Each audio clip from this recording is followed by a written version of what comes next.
Good morning, this is Dr. Nicola here, just dropping in to tell you a little bit about an insight that I just had.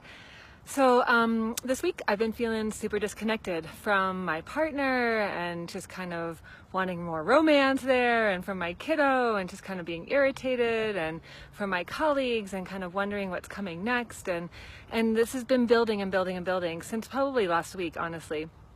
And today I had an invite to join a friend to have some coffee with some other ladies, and I was like, oh, there's a connecting point. I could connect in there, or I could connect by having a walk with some friends later, or what, actually I want to be outside. I'm going to go for a walk, but I want to connect with my friend, and it was like all this external connection. And what occurred to me was this was my people pleaser past coming to haunt me in a huge way, in that I had learned from a very, very, very young age that in order to feel better and to feel accepted and to feel loved, I had to connect with people outside of myself.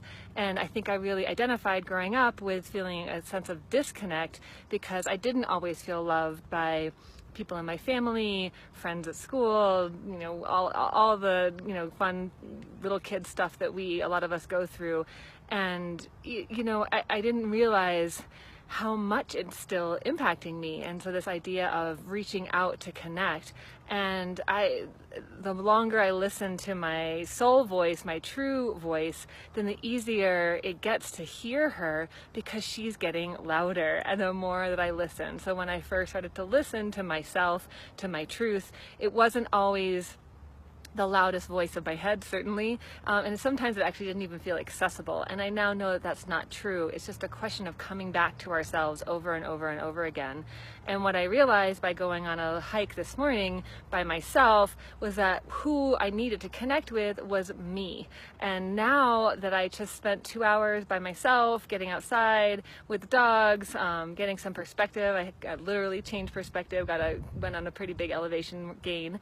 And what I realize is that what I'm yearning for is more of a connection with me and figuring out what's next for me in my world. And so that's how I'm connecting. And now I feel rejuvenated and excited to go back into my day and connect with my colleagues and my patients, and later on my family.